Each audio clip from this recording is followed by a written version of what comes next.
Welcome to Magic on Tap, the Magic the Gathering and Beer Review podcast. I'm Jack, And I'm Xavier. and it's still spoiler season, so today we'll be talking about Unfinity, because God has cursed me for my hubris and my work is never finished. But first, we gotta check in the beers that we have. Yeah, it's the barkeep upkeep. So what you pouring, Jack? I have Henry's Holiday Cheer from Mikkeller. I guess that would be pronounced that way. Brewing in San Diego. It's a kettle sour brewed with holiday spices and cherries. Oh, and we should probably say that the theme for our beers today is kind of weird, out of this world stuff, because that's what Unfinity is. Gotcha. And I'm going to be checking in. It's called Cudzilla. It is a West Coast IPA. Oh, holy shit. West Coast IPA brewed with kudzu flowers, which is a invasive species. They are Yes. super prominent in the South. They just grow over everything. Kudzu is fucking insane. It's everywhere. This is out of Fonta Flora. It is in North Carolina. So, oh my god. This beer reeks of plant. It's insane. Oh, God. It's like, it is, oh wow. It's violently, wow. Okay, sorry. You check yours in first. Wow, how's your beer tasting? Let's see. On the nose, smells like, kind of what you'd expect, kind of holiday, spicy. We're not quite into that time yet, but it's not bad. I was a little afraid of it being. I don't really like sours that much, so I was a little afraid of it being too sour. But it's. I like the spices, and yeah, it's all around not bad. Nice.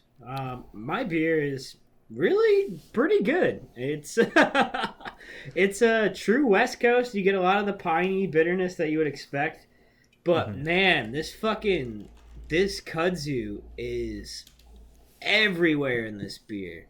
It's violently on the nose. It smells like I ran over a bunch of it in my lawnmower, and then down to beer. You know what I mean? Like, I grabbed this because it said Cudzilla, and I thought it was gonna be, I don't know, like cud, like a cow chews, like, unprocessed grass. And I was like, oh, so it's gonna be a weird grassy beer. And then I looked at it and I was like, oh my gosh, there's actual plant matter in this. I mean, there's always plant matter because, hops or whatever, and malt and whatever. Shut up. But it's really good. It's really good. And kudzu's everywhere, so it's really just like we out invasive an invasive species. It's just proving once again that humans are the true invasive species. The only natural predator to the whole ecosystem. Humans, once again on top. Also, buy singles, because then you can try weird shit like Cudzilla. Yeah. Or a spiced sour, which is just different. it's a little different. I was actually a little bit disappointed by my available choices. I was hoping to get something way weirder, like kudzu beer, but it works. Yeah. Shall we move to the untapped step? Yeah. So the untapped step, viewer. Sorry, listener. I guess viewer. We have it. YouTube. Could be viewer. Yeah, possibly. Yeah. All right. Frank, the listener, our one listener. If you haven't heard before, and I hope you have, because you're our one listener. The untapped step is the part where we just read off shitty Untapped reviews or weird Untapped reviews about the beer we're drinking, because Untapped is a cool platform that is constantly misused, and everyone just doesn't understand how it works. And we're the only ones. We're not like the other guys. We just know how it works. We're the only ones that know how to use Untapped correctly. Yeah. I guess I'll show you how to use Untapped. So what do you got? I have my first review here is from BC. I don't know where this check-in is, so I'm just gonna move on. In the timeline, or in the timeline? Christ, yeah. That might be a problem. Well, so BC gave it 4.25 and said Goldschlager-ish. And I don't think that BC has ever had Goldschlager, because this is a cherry sour with like holiday spices in it, and Goldschlager is cinnamon schnapps, which like there's probably some cinnamon in here, but it's definitely not like strong enough to draw that comparison. No, I think it's funnier because I think he only knows what Goldschlager is. He doesn't know what cinnamon is, and he doesn't know how to say it just tastes like cinnamon. That's a good point. He can only compare it to the one thing he drinks constantly. Yeah, and like again, I'm sure there's cinnamon in here, and it tastes like there's probably some cinnamon in there, but he couldn't just say, "I like the cinnamon flavor." Nah, BC stands for before cinnamon, you fucking idiot. He has no idea what it tastes like. He just only knows what Goldschlager tastes like. Because Goldschlager came before cinnamon. And the current timeline, yes, that's what we're saying.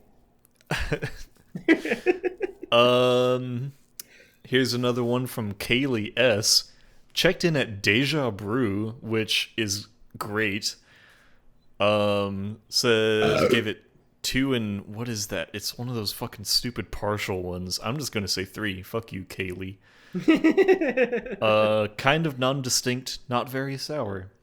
So I will agree on the not very sour, but like it still tastes pretty good. So are you really fucking judging it based on it not being super sour? That's dumb. Yeah. It's a spiced sour, so it's not going to be entirely sour. I mean, it shouldn't be, like... Then you wouldn't get any of the spiced flavors in it. Or it's already happening. Oh, I belched before when you were talking. So if you hear a dull roar while you're listening to this, that's just me. That's the background noise now. Yeah, so that's about all I have. What do you have? All right. For Cudzilla at Fontaflora, which is very funny because they get like extra flavor because, you know, there is flora in the beer. Anyway, we're just going to ignore that I made that weird. Evan M. checked us in at Fontaflora Brewery. He says, Kudzu flowers in this one. Awesome. Bonus, Angry Brewery Cat. 4.25 stars. What? I will be going to this location just to catch a glimpse of this Angry Brewery Cat. So thank you for that one, Evan M. I'm very glad that made it into your Untapped review. And it would make the beer taste better if there was a cat that was pissed off walking around while I was doing it. When I was drinking it, yeah. That would enhance the experience, yeah. For sure. The next one is from JW, also at Fontaflora. He says, meh, not my favorite beer here. Smiley face, 3.25 stars. So that's kind of a weird review. I don't. That's your favorite too. Yeah, it's not his favorite beer. Also, meh. You know, the best thing about having a favorite beer somewhere is that other beers are beers you don't like as much because they're not your favorite. So saying that the beer you're having is not your favorite one. Oh my god. It's annoying because that's just what, we got it. It can still be good. I'm going to start rating everything 1 star on Untapped and saying it's not my favorite. Yeah. You have just 1 5-star beer. Yeah. And everything else. This is my favorite beer. Why is it this beer that I like? Well, just order the beer you like then. Yeah. It's all right. And then we have one more. And it is from KRF. KR capitalized, F capitalized with a period. This is Untapped at Home, so you know it's going to be good. And it says, why in the hell am I drinking this? Kudzu, ick, invasive species, period. choking out everything decent and pleasant, period. But then there is the respect that a brewery can find a little good in an absolutely detestable plant, period. In short, it is goddamn good. Prost. 4.5. Wow, what a wild ride. That was like it was an existential crisis that was just from stream of consciousness put into an Untapped review. It was like talk to text, real life turmoil. And thank you for that journey.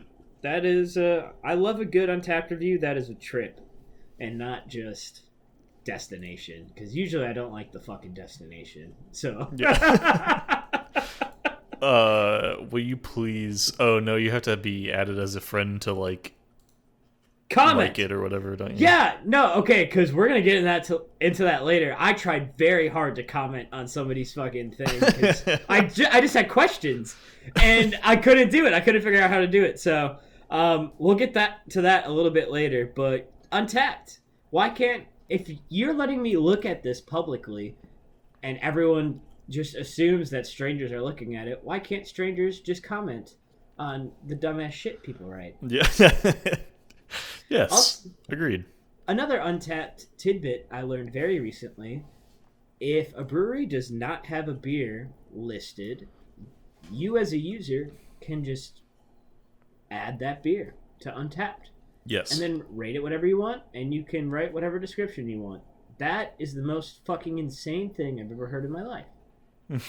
Why would a user have that much power? That doesn't make any sense. I assume it's because, like, if a brewery hasn't claimed their shit on Untapped, maybe they don't want to. Yeah, so why should you be able to add that as a user? That's insane.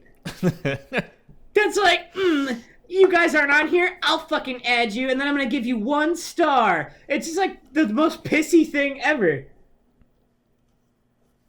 If somebody tapped out in an MMA fight, somebody else doesn't just get to keep choking them because they want to. You know, it's like, that's not how this works. Oh shit! Really? Oh yeah. Well, it depends. I got an appointment to cancel.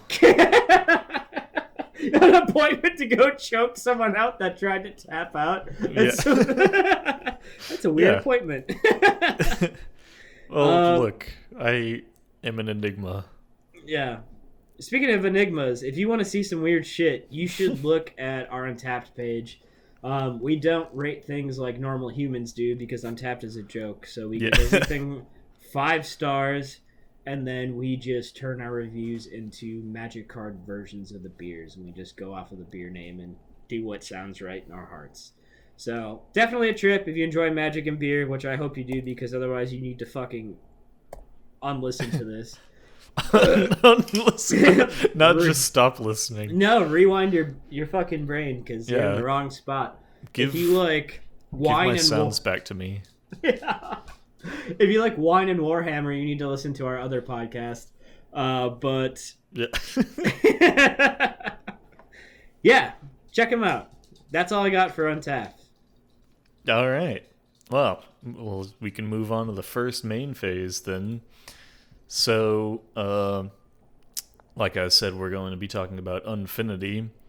Not like a set review or anything, because good lord, there are 344 cards in this fucking set.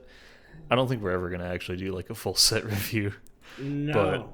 But, lots of cards, lots of mechanics. Lots of mechanics, all of it confusing. I'm scared. So, yeah. The first thing about this is it's an unset that's not in a silver border. How do you feel about that? You know, it seemed kind of weird to me, but I do think I like it. And if anyone has time, and if you have time, if you look up anything about Unfinity, you can find a link on the Wizards of the Coast Magic page, and someone from the development team talks about their decision to make this not silver bordered. And it does make a lot of sense, because if you look at a lot of unset cards from the past, a good amount of them, there's no reason why they shouldn't be playable in a normal format. It's not like totally ridiculous to have. And that's basically why they made all of these black borders and why they have the security stamp determine whether or not it's playable in an actual format or not. So I'm fine without the silver borders. It's a little like it's kind of weird because the nostalgia is not there as much anymore because I don't know. There's something cool about seeing a different border of Magic card where you're like, ooh, there who is this? What do you think, though? Are you sold on it? Are you bummed? I think I'm kind of split. I think that, like you said, there are a lot of cards that really they get like reprinted into Magic, like into Black Border. Like the classic example is the cheese stands alone. What does the cheese stand alone say again? The cheese stands alone says, well, so it's 2 white and 4 for an enchantment that says, when you control no permanents other than the cheese stands alone and have no cards in hand, you win the game. And so that got reprinted, well, I guess reprinted as Barren Glory. So it's the same cost, does the same thing, it's an enchantment, but it's just printed in black border. So there are a lot of things and mechanics that came from unsets that made their way into black border. So in that way, they're kind of just skipping the middleman and like, hey, here you go. They're already in black border. But I think that also skips over the additional layer of kind of quality control that the players would play this stuff and then say like, yeah, this mechanic wasn't fun, or this is like too much to keep track of, or whatever. Yeah. Yeah. Sorry, go ahead. No, that is an interesting point because when I was reading that article, they talk about unsets really being like a playground for the development team. Yeah. So there is almost like a hubris to black bordering these cards and just saying, yeah, we know these are going to work, so we're putting them out. When most of the unsets, like you said, it's still the same thing. There's like a lot of R&D that's happening. They're just getting printed, and it's a joke, haha, until something works, and then they just reprint it into a legal format. So yeah, or like rework one of the mechanics a little bit or something. Right. Like, I mean, I think melding came before unsanctioned, but like that would, be one of the examples where like in unsanctioned you could combine the creatures to make something different, and like melding is kind of like that, which is coming back. We'll talk about that another time. So, but the other thing too is like I know that they have like the acorn thing, or I think it's an acorn.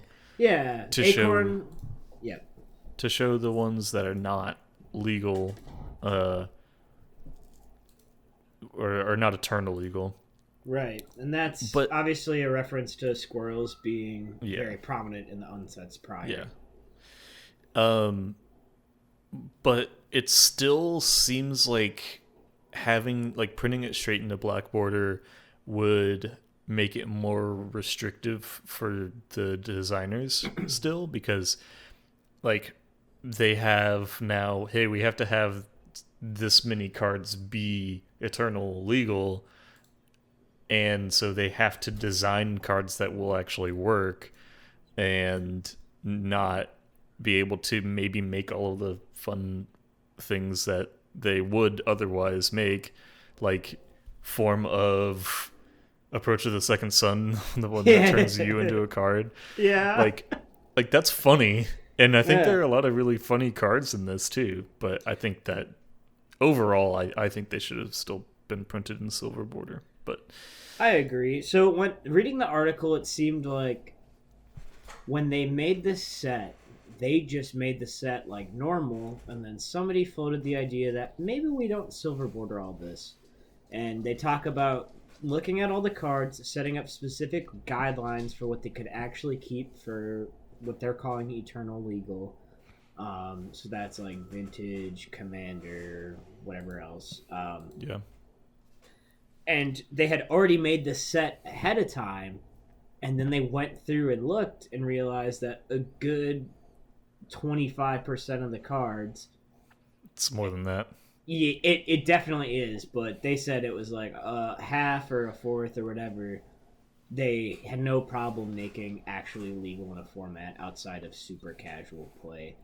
And, that's what they said. I don't think the set reflects that because there's so much that is legal and not truly fucking ridiculous that, even if they want to pretend like that's what happened, I'm sure somebody was like, oh, they heard that some of these cards might be made legal, so people were thinking a little bit more about that and not making, all the ass cards that got printed in the unset where it was like 1.5 attack, 2.5 defense. You know what I mean? So, yeah, I think that does hinder the ridiculousness of this all. There are some really funny cards still, and I'm fine with it, but I mean, I think all the commons, or almost all the commons, are eternal legal.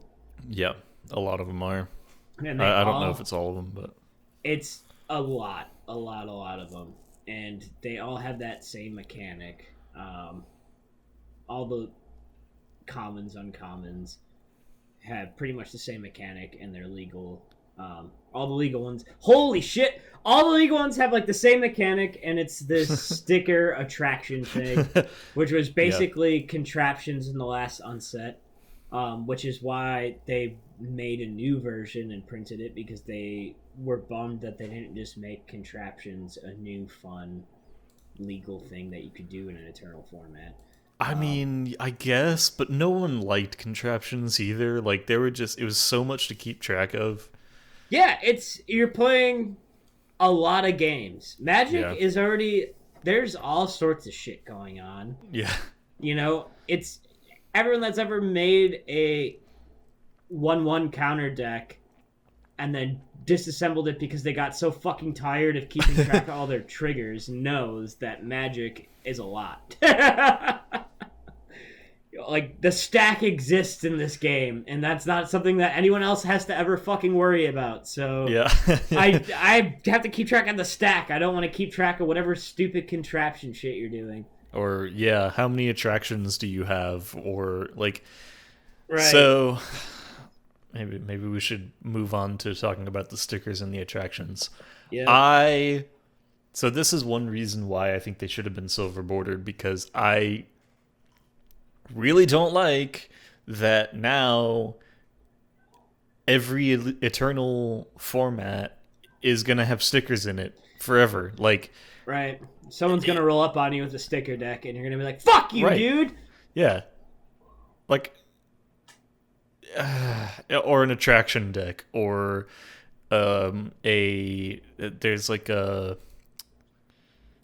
a theme of, I guess it's stickers matters, like the number of stickers you have on stuff. Yep.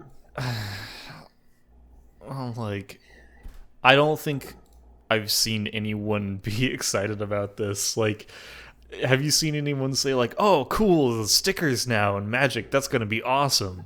No, I guarantee I can find exactly one person in our playgroup that's going to be excited about it. I have no interest. I kind of want to make a sticker deck, though, only because of one card. Because he is a legendary creature, Alien Advisor Guest, which is hilarious. And his name is Ambassador Blorpipity Blorp Boop. Yep. And I love him. But he's a sticker guy, and I fucking hate that. I hate that alien types are all sticker stuff in this set. Why didn't I just get a normal alien card, dude? I know. It sucks, because, like, I think that the mechanics are still fun. Like, stickers are fine. Like, by themselves, they're not a bad mechanic, you know? But the fact that they just get printed right into fucking Commander. Yeah. I hate that shit. Any cards that you do like in the set? Actually, yeah. There's one of the first cards that they actually um teased, or I guess leaked, was Saw in Half. Yes, this is a legal card in Eternal, and I'm so fucking jacked for this card. Yeah. But you go first. Sorry. So Saw in Half is actually like, if that were printed in normal black border, no one would bat an eye, I don't think. So, I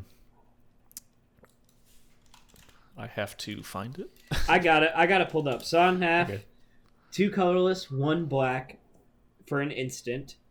Destroy target creature. If that creature dies this way, its controller creates 2 tokens that are copies of that creature, except their base power is half that creature's power, and their base toughness is half that creature's toughness.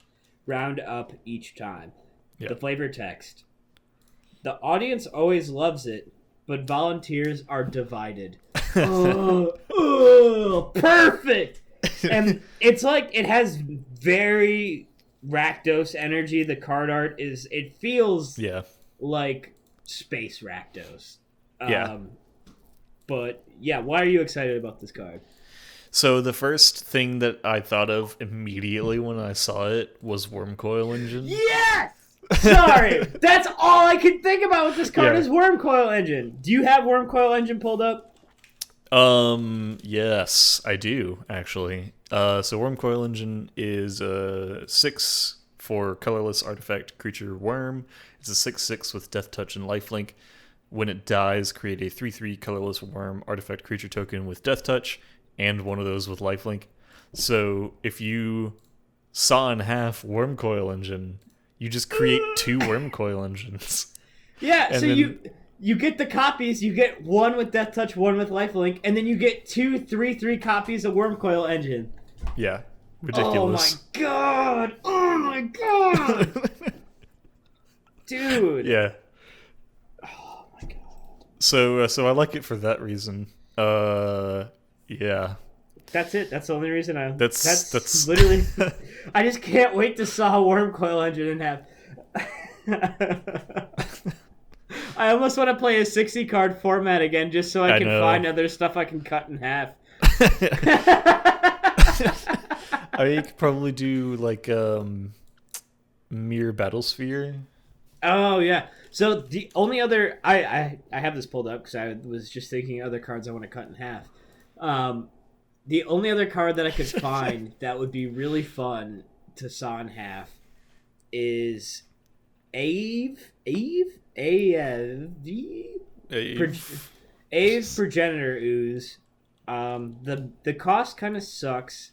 It's 2 and 3 green pips. It is a legendary creature ooze. It's a 2/2 with Storm. Storm, if you're not familiar, it says when you cast a spell, copy it for each spell cast before it this turn. Copies become tokens. Ave Progenitor Ooze isn't legendary if it's a token, so great already. Ave enters the battlefield with a 1/1 counter on it for each other ooze you control. So if you're running an ooze deck and you hit your Storm trigger, you have Ave out on the field already, and then you saw it in half next turn, you just basically get 2 really big Aves that don't die because they're not legendary. Also, if you are playing a Volo deck, Ave is really good in a Volo deck because if you don't have any other ooze cards in that deck, it won't die when it makes a copy because its copies are non-legendary. Oh god.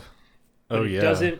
It doesn't get. It's kind of expensive because if you think about it, it's really only getting.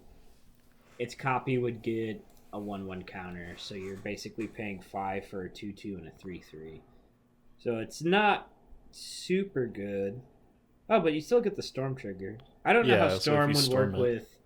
I don't know how Storm would work with Volo though, because then there would be oozes in the battlefield. It would be because Volo, you copy it when you cast it if you don't control. If you have if you don't control a creature of that type. Yeah. Okay, so you basically just get an extra copy. Yeah, I think it's just 1.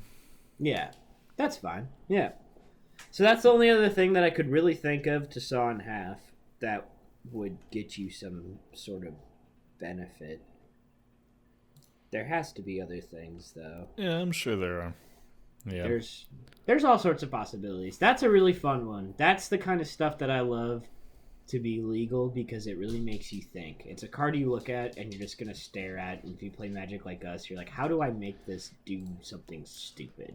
Yeah, like how do I crack it, right? Yeah, right. Which is, I think anyone that plays Magic has that moment where you see something and you just want to figure out how you're going to make it go. Yeah. Oh, yeah, for sure. Any other cards you're excited about? Well, okay. I will tell you, there's a card that I love just based on the card art, and that's Resolute Vegisaur.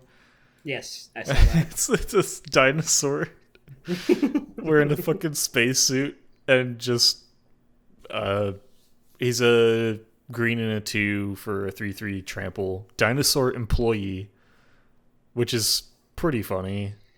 The employee's sub-creature type is super funny to me. All the sub-creature types in this are hilarious. Yeah, it's still weird that they're in black border, but I'll get over it, I guess. He says, whenever you roll your third die each turn, put a +1/+1 counter on Resolute Vegisaur, which is like, that's a real card. So, I mean, it makes sense for it to be black border, I guess, but I'm going to stop talking about the silver border thing. Except, okay, no, one more thing. I don't like the Planeswalkers. Except for the pun, Space Bellerin. That's pretty funny. But I don't... Why is that legal?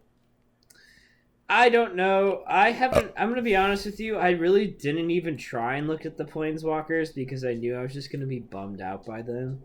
Well, there are only 2, I think. Yeah, that doesn't matter. That's enough. I don't need to see it.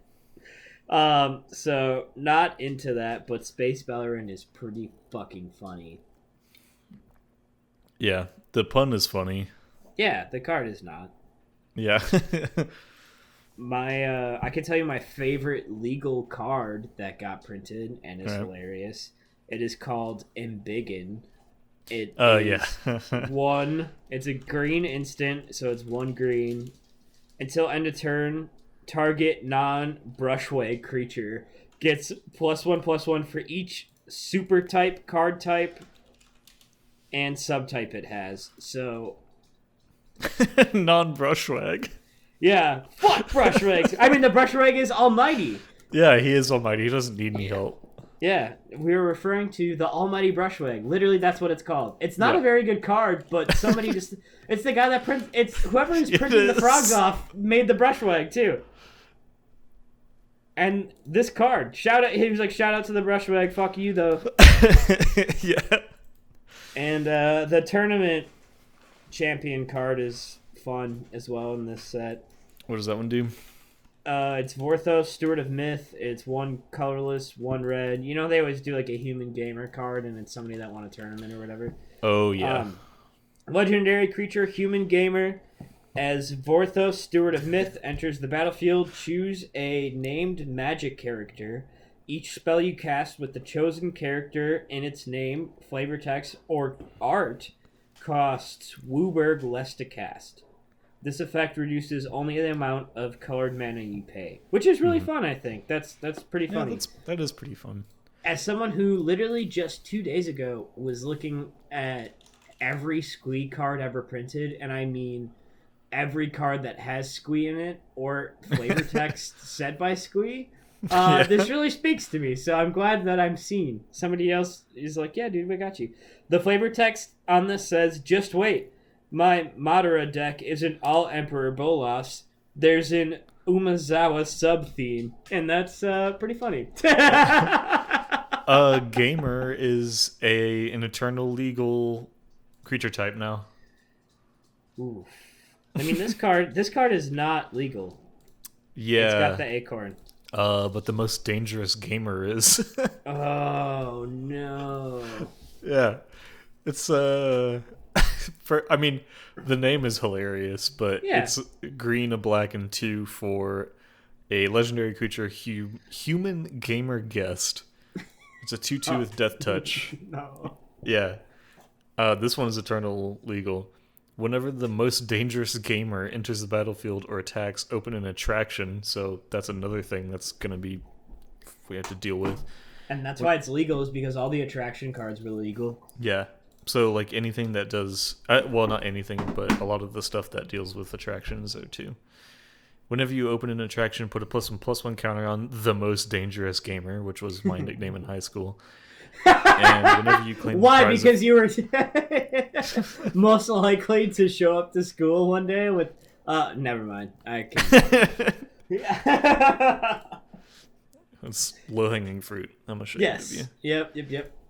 Anyway, continue. Whenever you, he is a fucking book, but whenever you claim the prize of an attraction, destroy target permanent. Oh, okay. Well, that sounds very dungeony to me. So it's a little dungeony, yeah.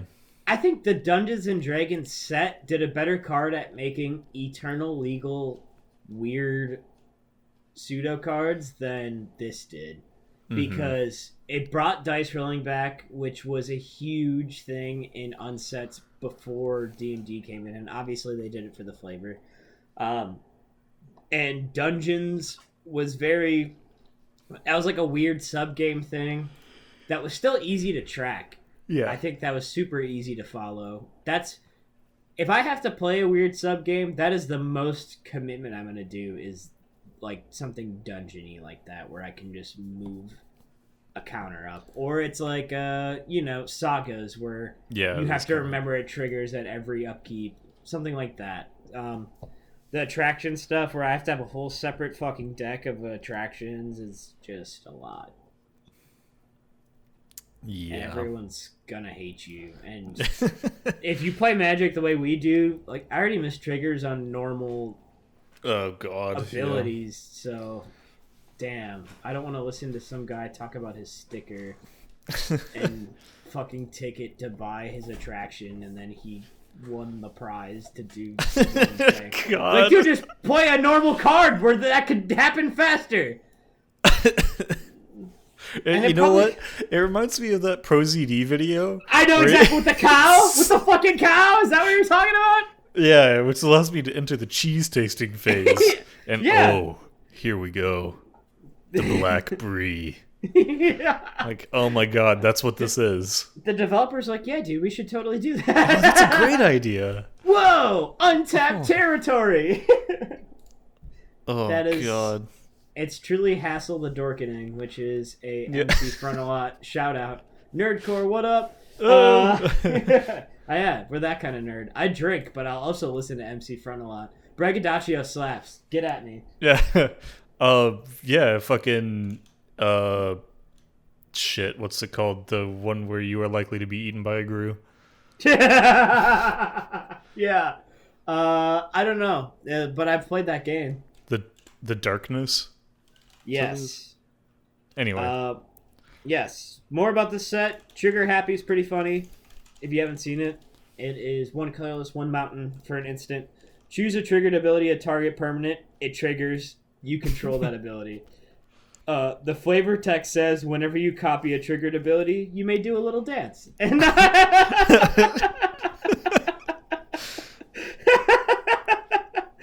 the kind of shit I like. Give me... That's pretty funny. I refuse to say Devil K. Knievel. Yeah. I was gonna ask. Devil Knievel. Yeah, it's Devil obviously. Knievel. Yeah. Also, anytime Wizards has to pay for a fucking domain name to explain one card in Magic, I love so much. Yeah. That shit makes me, or whatever. It's a page that exists on the internet that some nerd had to make. Like, they made some intern fucking post that. Devil Knievel is a legendary creature devil performer. 2 colorless, 1 mountain for a 2/1 with haste. And when Devil Knievel enters the battlefield, jump it over any number of creatures. If it clears those creatures, put that many 1/1 counters on it. And then in parentheses, you can see a jumping demonstration at devilknievel.com, which is worth it.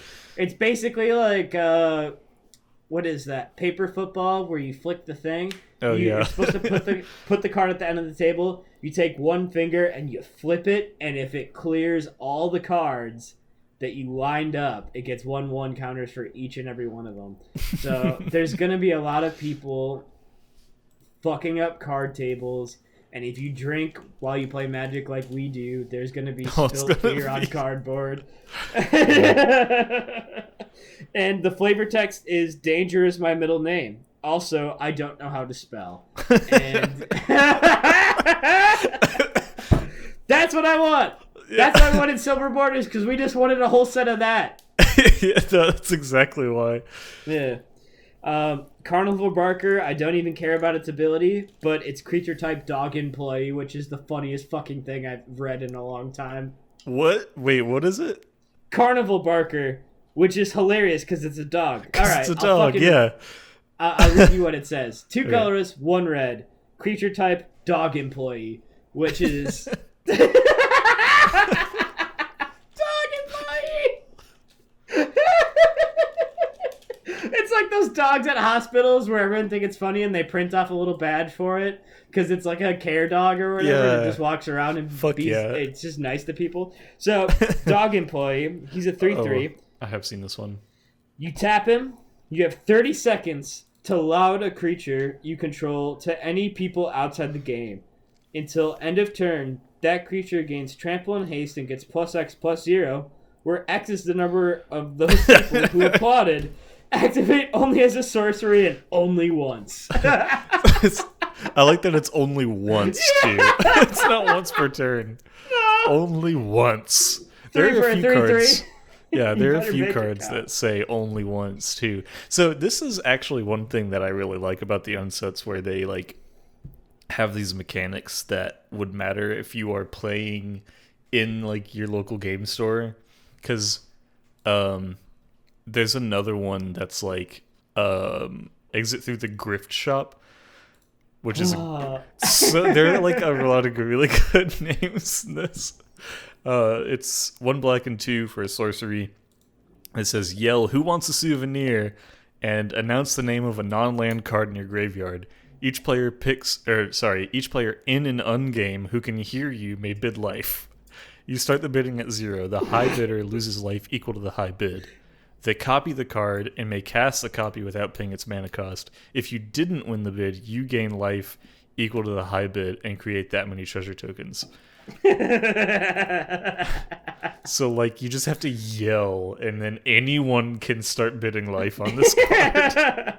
I'm not playing that game, but I'm gonna bid life. Yeah, anyone, like, even outside the game. Yeah, dude, that's so funny to me. I like the weird amount of cards that care about hats and creature and card art. Yeah, the card art matters ones are really fun. Yeah, Goblin Girder Gang specifically. Also, there's a lot of alliteration cards because there are cards that care about alliteration. Anyway, Goblin Girder Gang, 3 colorless, 1 red for creature type Goblin Employee. It is a 0/4 with reach.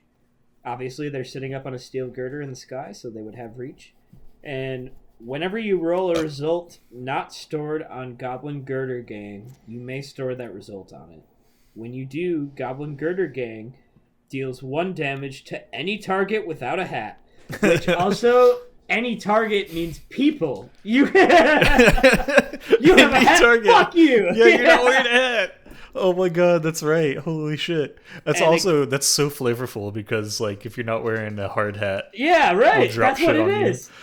Yeah, and then it gets +1/+0 for each result stored on it. So from those die rolls. But yeah, anyone not wearing a hat is gonna get fucked by the Girder Gang. Hard hat gang for life.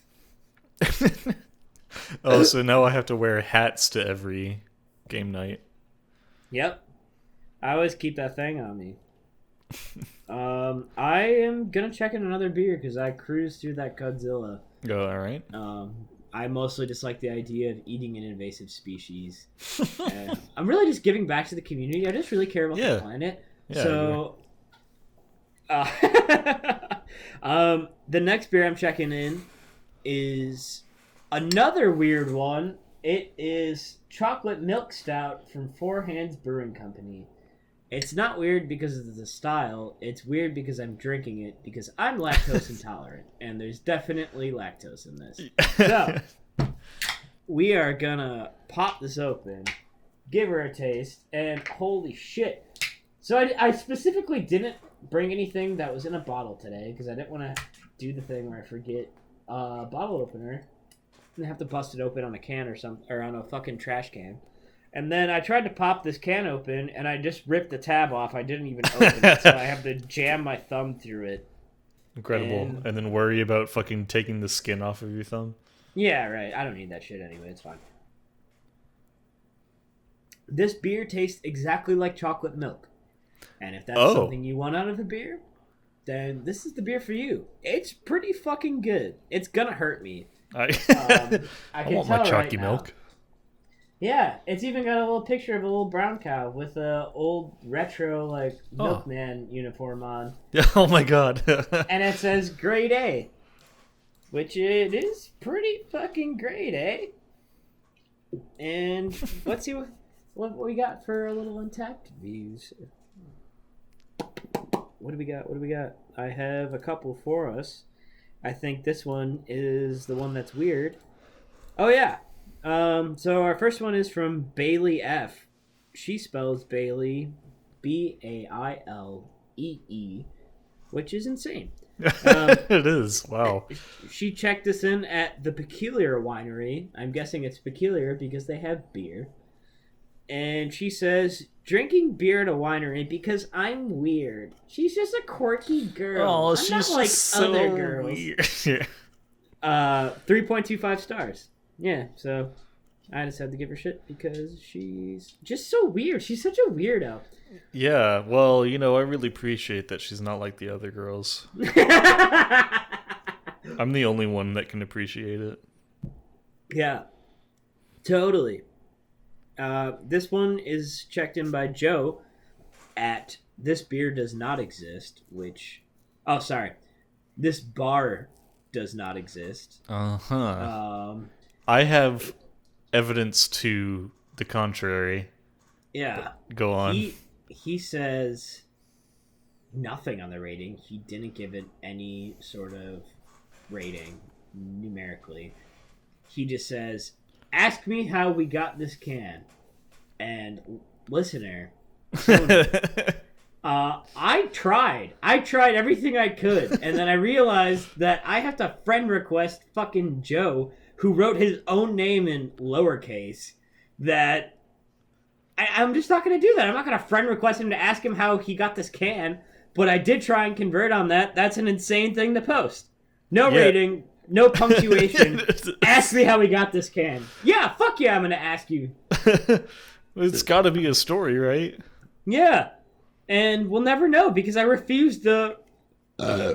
holy shit. Friend request. Oh my god. It's happening. Chocolate. It's happening. Feeling turgid. And I have one more for you. It's from Sweet S. S-U-I-T-S. Which sounds like a destination. It does. Checked in at Best Western Kirkwood Inn. They give this 4.25 stars, and their text review, buckle up because it's another trip, says, as a loyal Southerner, I know I'm supposed to love Raising Cane's, but really? Nasty limp fries with no salt or ketchup. What? And they charge you for a drink even if you don't want one. I'll stick to Zaxby's. That's my Yelp/Untapped review. What?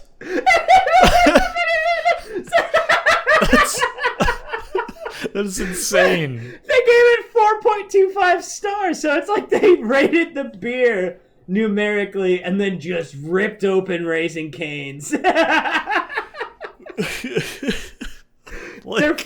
their fries suck so hard they look to any platform they could. Just want everyone to know this. Yeah, if you look at their Xbox profile, in their bio, it's just fucking talking shit about Raising Cane's. And that's what I have for this chalky milk. Well, I want to drink that chalky milk now, so I'll have to look that up. Four Hands is out of St. Louis.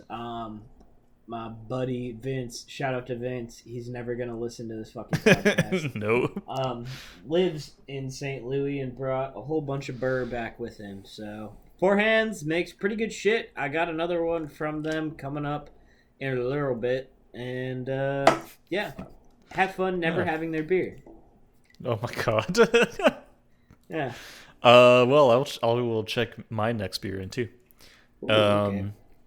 So my next one is Fluffernutter Shake by Westbrook Brewing.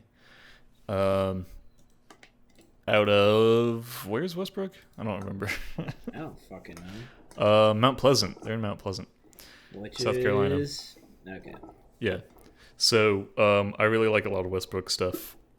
And this is supposed to taste like a Fluffernutter. So I also really like the can art. It has a cow on top, and it's saying "yum," and then above it it says "it's nuts" with an exclamation point. For those who don't know, Fluffernutter is marshmallow fucking spread and peanut butters on a sandwich. Yes. So it's made with lactose, marshmallow, and peanut butter. So that's pretty fucking weird. So let's crack this and see how it is. That crack sounded like audio of a crack that you just added. It's like on a soundboard. Oh wow, that's weird. Bad or good weird? I don't know. I think it's not bad. It's pretty sweet. It definitely tastes out. Yeah, definitely tastes like marshmallow. Which I guess is good. Yeah.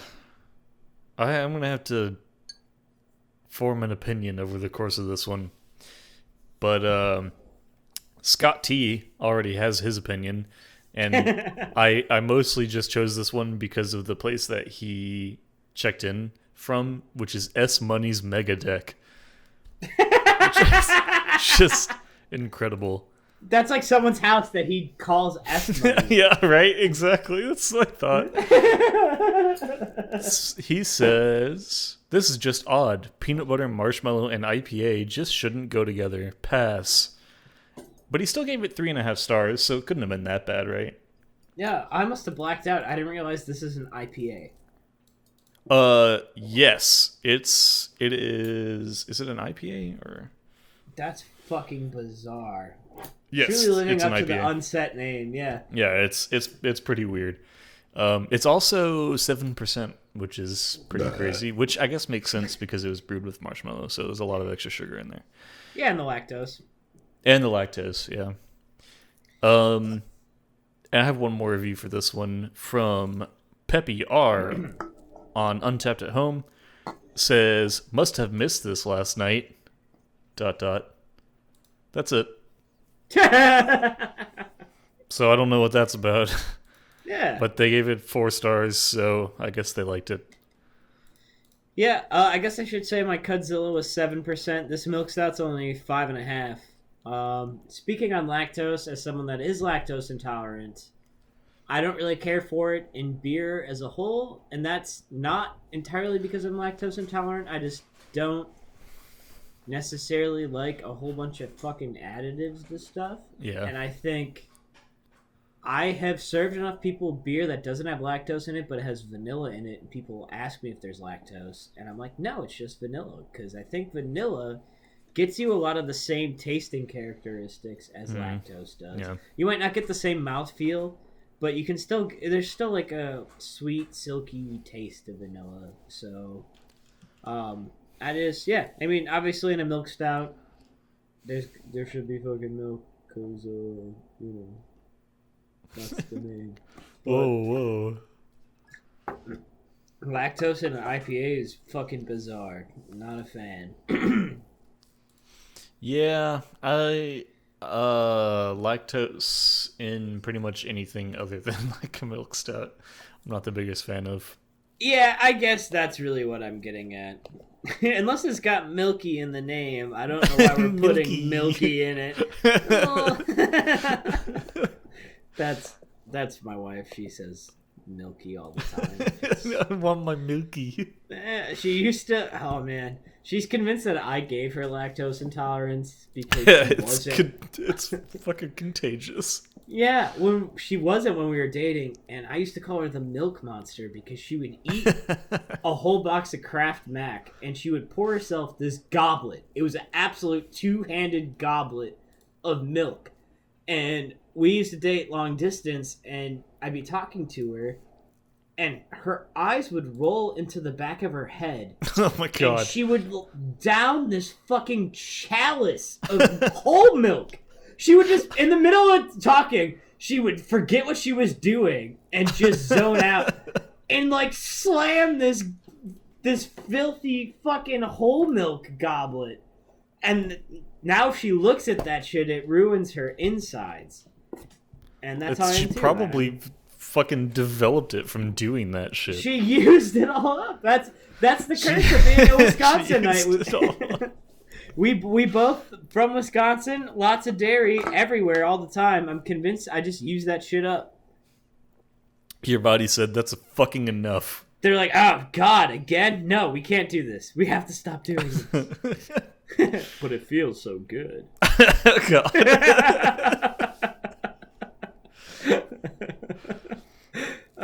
Anyway, yeah. So anything else? Any other cards you want to point out in Unfinity? Not in Unfinity, no. It is what it is. They did it. Now that we're talking about it a little more, and I'm starting to bitch about it, it kind of feels like they made half of this set legal just so more people would buy it. The cynicism creeping in feels icky. Yeah. And because only half of the set's legal, saw and half is going to be more expensive because there's less. Oh, yeah. God. Well, that being said, if you do want any of these cards, buy singles, because obviously buy singles. Yeah, but so there's one thing that we haven't talked about though is the lands, the full art lands in Unfinity. Beautiful. They are fucking great, and the dual lands, which are they the shock lands? Oh yeah, they are shock lands. Yeah. Yeah. So. Which they did, so you would buy. Right. Exactly. So you buy packs. These lands do look really good though.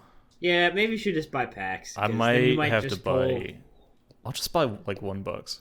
All right, if you want the lands, buy packs. Yeah, definitely buy packs. Yeah, I mean, you're probably gonna want to like draft this with your friends because like it's gonna be a draft set. So, I mean, but actually, buy packs. Buy packs. Don't buy singles. That's how you get robbed buying singles. You want to buy packs. But I'm looking at these lands now. Sorry, so I got a little distracted. The unsets always had the most beautiful full art lands, and now it's, this is the old head, as the kids say, in me, where we've been playing Magic for a while, where it's like, back in my day, I remember when you had to work to get a full art land, where your friend would bust out a deck with all full arts, and you're like, fuck. Oh, dude. Shit. You're like, wow, you spent a lot of money. Yeah. And now they just give that shit out every set like candy, and they're always pretty, but it's, seeing those old unset full art lands, you're like, fuck, dude, I want to get some of that. Hell yeah. card stores would have them on display in the glass case, and they'd be like $1 a pop or like 50 cents a pop, and you're like, fuck, I need a lot of these in this deck. You really want me to spend that much money on land? And then people did. Yeah. I want to spend $34 on lands or more. And now, like, some of those lands are fucking expensive. Like, oh yeah. Like, I'm sure the unglued ones are. Oh, I mean, those are still so pretty. They are. They're really nice. And Right. also, I mean, that's another thing that Unsets started as the full art lands. Unglued. Oh, Jesus Christ. Yeah, they range from like $5 to $7 each. Oh no, this one's like $9 for us. Oh wow, $9 for a land? That's like a secret layer drop. So I'm gonna pay $40 for 4 lands, four of the 5 basic lands. What if I want a forest? No, fuck you. You don't get a forest. You got another $10 on you, bud? Yeah. Yeah. What a fucking joke. Yeah. Ready to go to the second main here. I am ready, yeah. Alright, well, Jack, what you brewing? Oh, well, I'm so glad you asked. I'm brewing a Darien King of Kildor deck. So, yeah. Who is that? He is one of the old kings on Dominaria. There's actually Darien the, I don't know, 74th or whatever. Are you making a white weenies deck? Yeah, I am. So the whole reason... Oh, I should probably read him out. So Darien, King of Kildor, 2 white and 4 for a legendary creature human soldier. He's a 3/3 and says whenever you're dealt damage, you may create that many 1/1 white soldier creature tokens. Oh. But here's the thing. It's not going to be just like I'm just going to create a bunch of soldiers or whatever. I'm going to try to redirect all damage to myself. Oh. So that's fucking funny. Yeah. So I originally thought of this because our friend Aaron bought a lot of cards from someone, and one of the cards that he found, he sent me a picture of it, was Blood of the Martyr, which is 3 white for an instant that says, until end of turn, you may redirect to yourself all damage dealt to any number of creatures. So I was like, that would be funny in a deck. So my plan for Darien, King of Kildor, is to just try to take all of the damage. And like anytime somebody's trying to attack, like I don't know if I can redirect attackers. I don't think I can. But like if I can just redirect any source of damage to myself, I want to do it. So obviously Blood of the Martyr, Soul Sisters, so Soul Warden, Soul's Attendant, which say that whenever another creature enters the battlefield, you gain 1 life. Johnny's Welcome is an enchantment that does the same thing. So like I'll have those so that I can keep gaining life, but the main thing is I want all the damage. It's all for me. And that's, yeah, so, I mean, most people would take the opportunity to swing wide, build up their army, and, like, have Felidar Retreat or something. Yeah, right. Yeah. White token, white weenies, soldier deck. It's like what I was just talking shit about in the last episode. I fucking am obsessed with this idea. There has to be something you can do with Pariah where you... Oh, man. There has to be something you can do. Because Pariah says, Pariah is an enchantment. There's also a equipment version of it, it's called Pariah Shield. But Pariah says all damage that would be dealt to you is dealt to enchanted creature instead. There has to be like a stuffy doll, but not stuffy but for doll me that only targets an opponent. But yeah, like there has to be some sort of zip zop zoop. You take damage that's dealt to a creature and you throw it at you instead. Yeah. So, I there aren't a lot of those effects. Yeah, right. Because why would you ever do that? Wizards, give the people what they want. Trash. Yeah. Not even trash tribal, just trash. Just trash. Just bad cards. I want an enchantment that says whenever a creature would take damage, you take that much damage instead, or something. You know what? Okay. I know there's cards that say that. There are cards that do, like, I've found some, like, instants that do that. Like, Civi's Valor is a white and 2, and it's an instant. And it says all damage that would be dealt to target creature this turn is dealt to you instead. But like, so Stuffy Doll says choose a player. It doesn't say choose an opponent. So Stuffy Doll has to go in your deck. I could infinite combo myself. You can. You can. Okay, listeners. Fucking Sam, who's listening. Yeah. I have a Rograk. Kelith Sunmane deck. So Rograk is 0 cost. That's not his full name. Rograk Son of Roga. Sorry. Rograk Son of Roga is 0 for a 0/1 legendary creature. It has First Strike, Trample, and something. Menace. And it's a 0/1 for 0. Yeah. Kelith's Sunmane is 1 colorless, 1 white mana for a 1/1. And whenever... Shit, is it a 1/1? I think yeah, so. It's a 1/1. And it says, every time a commander creature attacks, it gets a +1/+1 counter.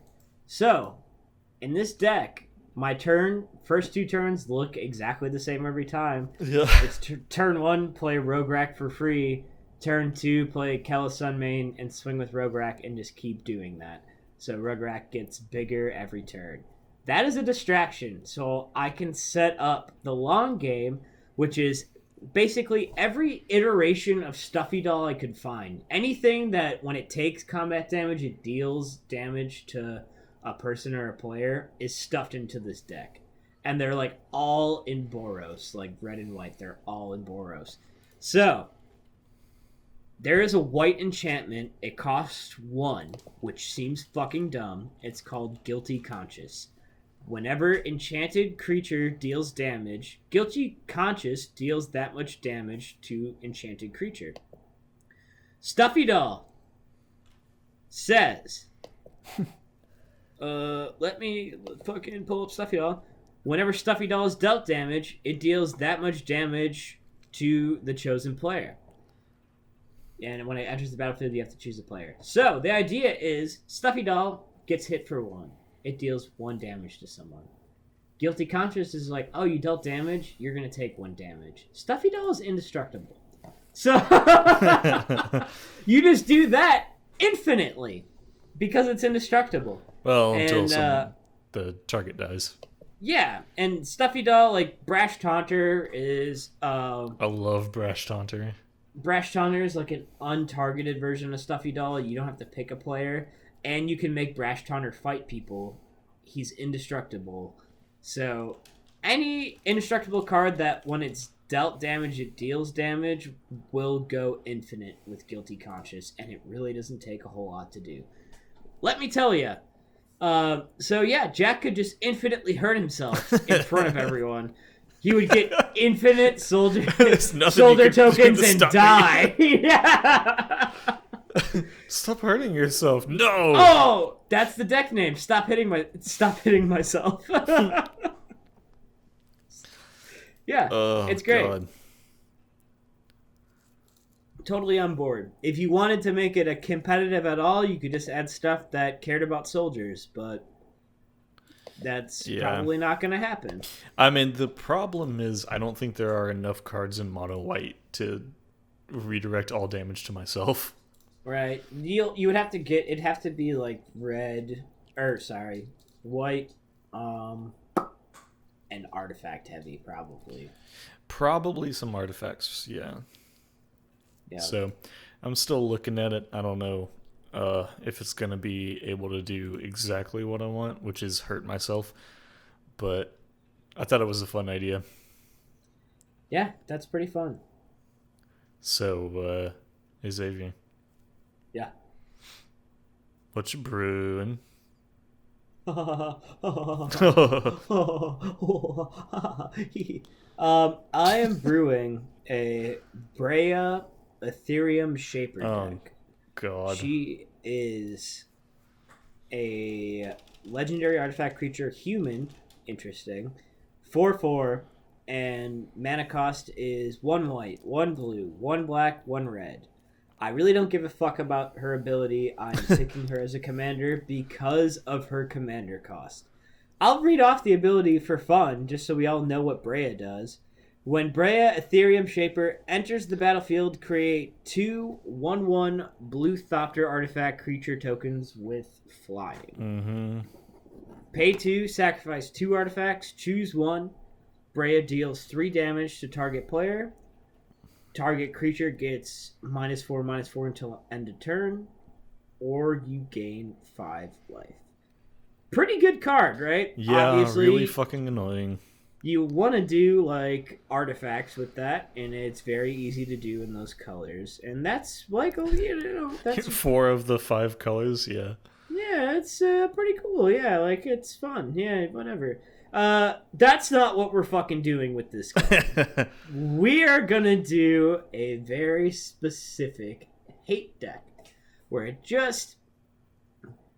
it's gonna be not fun to play against, and not because I'm gonna win. It's just annoying. It's basically Simon Says is what I'll be calling it. I'm just gonna put cards in there that make other people's lands what I say they are. Oh. So, and there's gonna be a lot of weird specific hate in it as well. There's a lot of red cards that hate blue cards for some reason. And there's a lot of blue cards that hate green cards as well. But so we're gonna have Blood Moon in there. If you've never seen Blood Moon, and it is a Magic staple, it is 2 colorless, 1 red, enchantment. All non-basic lands are now basic mountains. Fucking hilarious! So funny.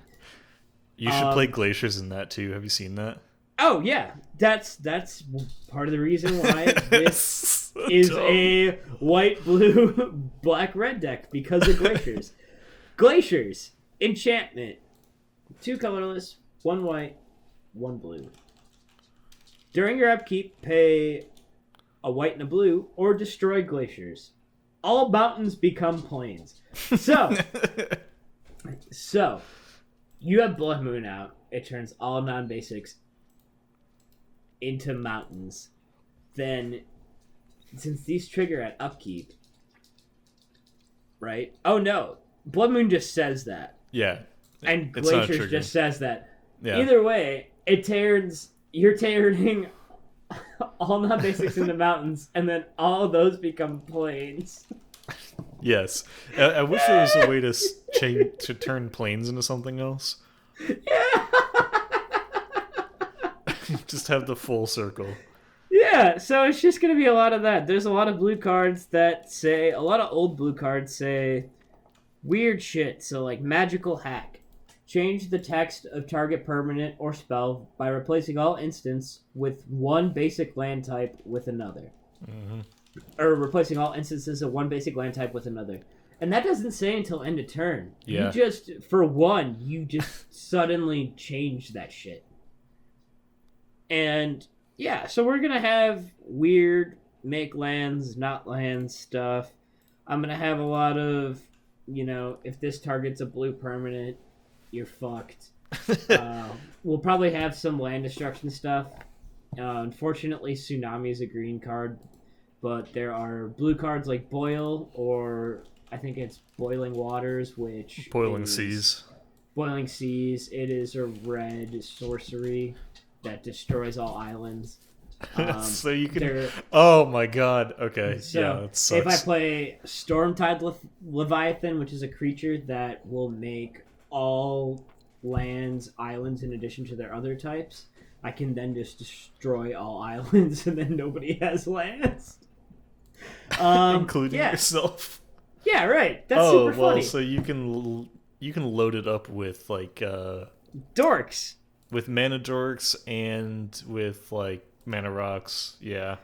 Yeah, and then we're just gonna have other weird specific hate. So, one of my favorite specific hate cards is Slayer's Cleaver. I don't know if you've ever seen that, but it just like squares up with Eldrazi. That's basically, it's like you attack and it squares up with Eldrazi. It's 3. Equip cost is 4. Equipped creature gets +3/+1 and must be blocked by an Eldrazi if able. And that came out in what is that? Shadow. It's with the weird octopus emblem. I always forget what that is. Shadows over something. Innistrad? Was is that what it is? Shadows over Innistrad? Oh, Eldritch Moon. That makes Eldritch sense. Moon. Yeah. So Eldrazi were coming around again. That's where there was like stuff that would flip and turn into an Eldrazi. So yeah, must be blocked by an Eldrazi if able. Hilarious. Yeah. It's just you're paying 7 to make a 3/1, and if there happens to be an Eldrazi, it's got to square up with you, which is bold because even if you had a 7/5, most Eldrazi are still going to stomp that to the ground, and it's not even going to be anything. Yeah. So we're making a really weird specific hate deck. I was thinking of doing it as a Gruul deck with Raga Draga and having just a bunch of mana dorks and then also like fuck blue cards in it. Yeah. It was like I wanted to make a Raga Draga land destruction deck. Raga Draga. Also Raga Draga. It land destruction and sub theme would be hate blue cards, but that seems very mean. It is something I will probably still make and not tell anyone about it. And show up one day and bust it out. Oh my god! Play it against John. Oh yeah. I'll play it against anyone that's ever made a Jin Kataxis. Oh yeah, we know one of those. The new Jin Kataxis. Not that you couldn't do it against the old one because he sucks too. Yeah. But the new one that arbitrarily counters your shit. It's like the new Jin Kataxis is. I worked with a guy at a gas station once, and somebody tried to rob this gas station while he was working with an axe. And the guy was like, "Give me your money." And the guy working behind the counter just laughed at him and said no. And the guy was like, "I'm serious." And the guy behind the counter just kept laughing at him and said no. The guy with the axe left and then proceeded to rob 8 other gas stations. So that is what this new Jin Kataxis is. It's like, oh, you want to play that? No. It's like you have to ask for permission from this card to do anything. Yeah. So shout out to Charlie at BP. You're a weird motherfucker. He just had nothing to lose. No, he's like, oh, I thought, because it was like in the fall. It was in October, so he thought it was a weird Halloween thing. And okay. He just laughed at him until he left. Charlie definitely worked at a Blockbuster before, and that's the only way I can describe him. You know, like that guy that would judge you on movies you tried to rent at a Blockbuster, and he's like, you should be watching this. Have you seen Audition yet? Oh, it's so edgy. Like that. Oh. That's a deep cut for anyone that likes horror movies. But yeah, so that's what I'm brewing. Weird specific hate. So but not Here's a big question. Is there anything in Unfinity that is going to go in there? Actually, or into any of your current decks? Anything from Unfinity that wants to go into my current decks? It sounds like you already know cards that should be added to my decks, and I believe there are. But if I'm going to make the Rega a specific hate deck, I have to put that Brushway card in it. Cause it's fucking hilarious. It is. But I don't know. Do you know something that I don't know? No. I just wanted to know if there's anything you were going to put in there. Are you going to add anything from Infinity? I'm going to make a deck that I can put Saw in half in just because it's dope.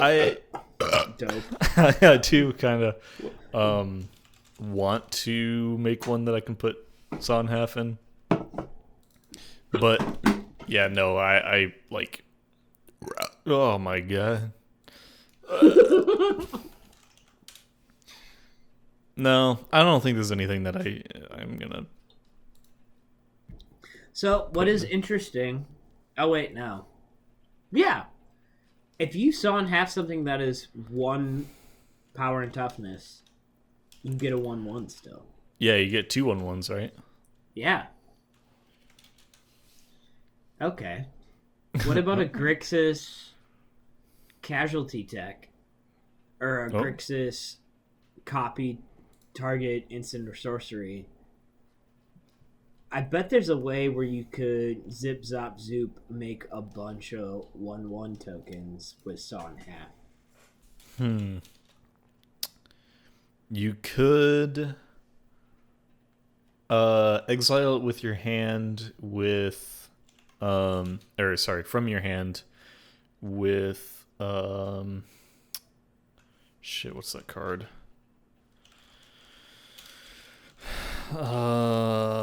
It's an artifact. Hold on. Listener, you just have to listen to us figure this out again. We haven't done too much of this episode. We were doing so well. Isochron Scepter. So you could. Oh yes. You could. So Isochron Scepter is an artifact for 2. It has imprint, so you exile an instant from your hand that costs. Oh, it has to cost 2 or less. Never mind. Fuck me. Heard us flop. And it's not getting cut. It's just going to be a part of it. It's just going to stay in there. Yeah. Sometimes you fail at life, and that's a good lesson to learn, and I'm glad we learned it together. Even though I've learned this a lot. I already know I'm a failure, so... Real quick, in response to anything you just said just now. Just whatever you just said. I'm going to have another beer, because I'm cruising through this shit. Good lord. Yep. We are tapping single speed. It is a ale. It doesn't say what kind of ale. It's just an ale. Brewed with jasmine flowers. I believe it is a blonde ale. It's from Four Hands. Once again, shout out to St. Louis. They make more than Budweiser. Although, when Vince said he was bringing beer back from St. Louis, I just kept making the joke that he was just going to show up with like 2 cases of fucking Bud Light. And I thought that would be so funny. It would be pretty funny. First sip. For a beer that has been mixed into the same glass as a chocolate milk stout and a kudzu IPA, still very good. Really light, easy drinking. It's floral and weirdly chocolatey on the nose. But you don't say. Yeah, this is you're working in the yard and you should drink water, but you don't really want to drink water, but you still want to stay hydrated. I would recommend single speed. And, I don't know if that if that would help. Beer? Okay, here's a weird fact for you. Beer is, in the short term, more hydrating than water. Initially, beer is more hydrating yeah, initially. The more you drink beer, obviously, gonna suck. All right, we're gonna go into our reviews. The Untapped Step, once again. And if you're paying attention and you know magic and we're just saying phases of magic turns, yeah, I know it's out of order. I don't fucking care. Fuck off. Shut up. Yeah. I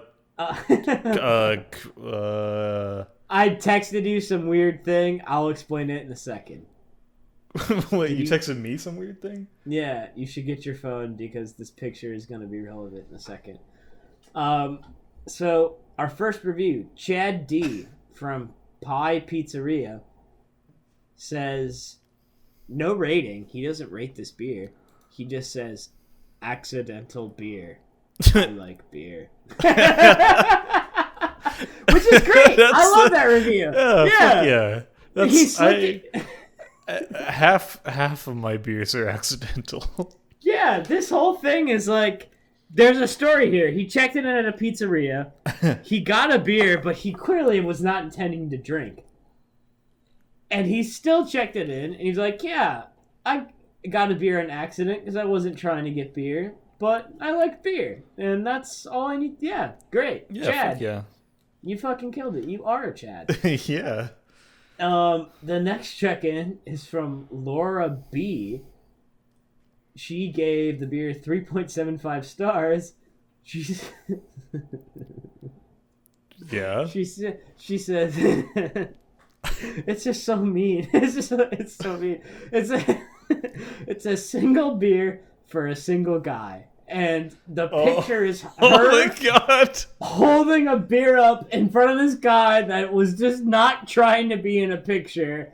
And he's like half smiling. And it's more of a grimace. Yeah, he's like, he clearly thought this was a date. And then she left this fucking violent Untapped review. Oh or maybe she's breaking up with him, or she just broke up with him, and then cheers him and put it on Untapped. That would be a power move. 5 out of 5 for Laura B being a straight savage, because that's insane. Single beer for a single guy. And I was like, okay. I had to actually look at her name because I was like, oh, it's a dude who's like, okay, I'm single. Cool. Weird. He's trying to pick up ladies on Untapped. And then I realized, oh, it was a female who took a picture of some other fucking dude. And no, actually. Yeah. So cheers to Laura B. Holy shit. Laura B. Laura Burr. Laura Burr. Yeah, I drank a lot today, so that's it. Yeah. All right. And yeah. You got anything else or what? Nope. I'm good. All right. What do you got for your sideboard, big dog? For listener, Alex, Chrysanthemum. The sideboard is the part of the podcast where we talk about something that's not beer or magic. I'm going to talk about beer and something that's not beer. But Jack can talk first. You're not going to talk about movies? Oh, I'm going to talk about movies, but I'm going to talk about beer and also movies because I just remembered something that I forgot to bring up way earlier in this episode. But that's okay. You go first. What you got? What you got for your sideboard? I forgot to think of one. Sick. Yep. No, I have nothing. Go ahead. I'll go first. This is insane. Every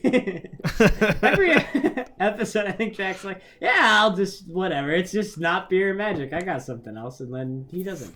I have movies because I am 3 types of nerd. So it is October officially. We're recording this October 2nd to date the episode. So now you can see how long it takes us to actually put episodes out. Don't put that out there. Yeah.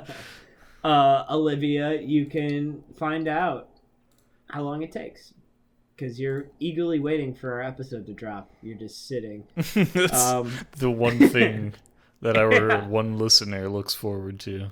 Yeah, is the new episode of Magic on Tap. I almost said Beer on Tap, but that's just anywhere you go that has draft lines. Yeah. October means AMC. 30 days of whatever the fuck is happening right now. Go and watch. They just play spooky movies all day, and they usually play every iteration of Halloween. And except for the Rob Zombie ones. I don't know who hosts it this year. Usually it's hosted by Rob Zombie. I think one year it was hosted by Eli Roth, who makes a different kind of torture porn. Yeah.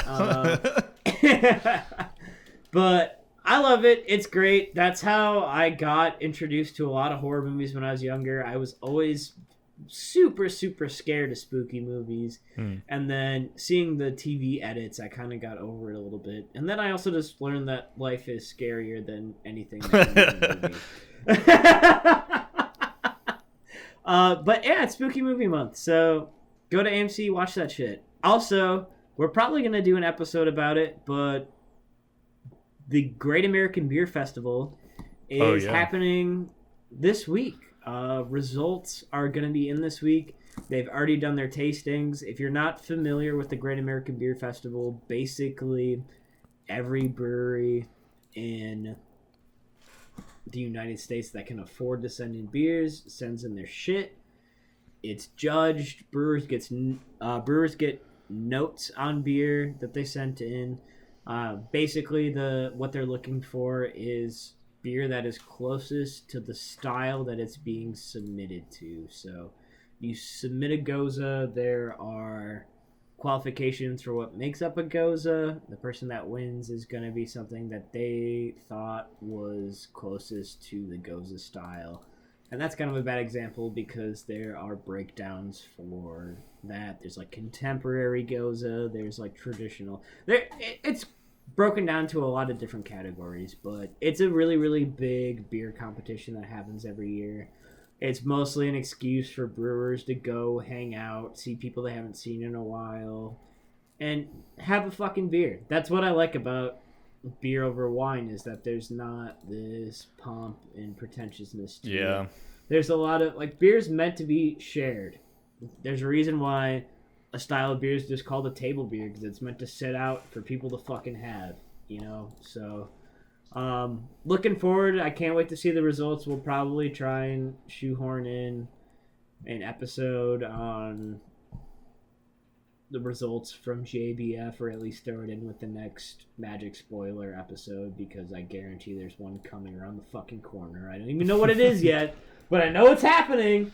It's Brothers War. Oh shit, I do know what it is.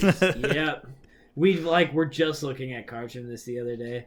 So yeah, we'll do JBF results in addition to that, so it'll be a little more beer heavy, but it should be fun. It's cool to see who won what. We'll probably talk about a couple different states and mention anything that's noteworthy. But yeah, that's what I got for Cyborg today. So what do you come up with something or what? I can say it's another thing that is sort of TV related. I don't usually watch anime, but Kayla, my girlfriend, partner, whatever, started watching Spy Family, and she was like, "It's really good. You should watch it." So we've been watching that. For her, it's the second time, and it's really good. Yeah, it's a guy who's a spy, and his mission involves him having to find a kid and a wife, and then they actually care about each other, and it's kind of hilarious. That's not the same one where that guy used to be in the Yakuza, right? No. There's one where it's a guy that used to be in the Yakuza that becomes a house dad, and he's just like the most metal house dad you've ever met. Oh my god, I don't think I've seen anything about that, but sounds awesome. Pretty funny. Yeah. There's a lot of die rolls that happen with making anime, I feel like. They just wrote weird shit and rolled it out, and they're like, yeah, alright, let's make that. Yeah. So I mostly just fucking watch children's cartoons. I've been watching Bee and Puppy Cat, and it's great. If you haven't seen it, it's on Netflix. It's based on it's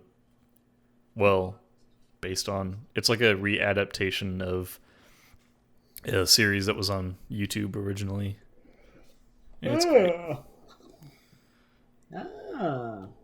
Yeah, I mean, we're nerds. I've watched a lot of Steven's Universe and fuck yeah, other animated shit. I love Steven's Universe.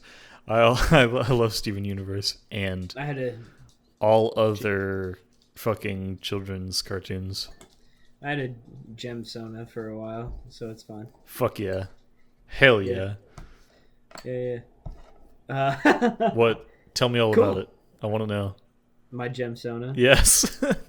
Oh, wow. Well, it was me and the girl I was dating at that time. One of us would have a scythe as our weapon. The other person would have nunchucks. And then when you fuse, you would have like one of those sick ass like chain things. Yeah.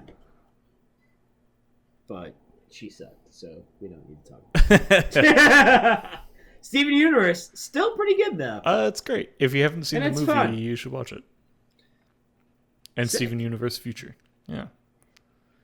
All right, well, let's get to the end step. Oh shit, we have to plug our socials. It's just Magic on Tap on anything you can think of except for Twitter. So we have an Instagram, we have Facebook page, we have TikTok, YouTube, Spotify, Untapped. We're just Magic on Tap on all those things. Oh god, there's so many. Yeah. What do we update regularly? Spotify and Untapped, and I'm trying to get better at Instagram. That's it. So, and YouTube. Yeah, we post videos with all of the cards and stuff on screen. Yeah, and shit, so if you're a visual person and you can't just listen to us describing what a card is and you actually want to know what it fucking looks like, you should just watch the YouTube version of the podcast because Jack does some cool edits on it and it's just nice to see what we're talking about because most of the time I really want to use a Magic card when I see the art. And yeah, true. And ability's dope. If you are watching on YouTube, hello, why the fuck aren't you subscribed? Subscribe, you bitch. Oh, yeah. I guess we have to tell you to do that because you don't know how to fucking do it. Idiot. Fool! Listener! Why are you listening to us on Spotify? You should be listening to us on YouTube. Yeah, Frank, come on. Yeah. Stella. Eric. Tony, again, but this time with an I. Yeah. Oh, that changes the gender completely. Yeah. But that's it. That's all we got for you today. And, he's got more finesse than most goblins. He smashes windows with his fist rather than his forehead.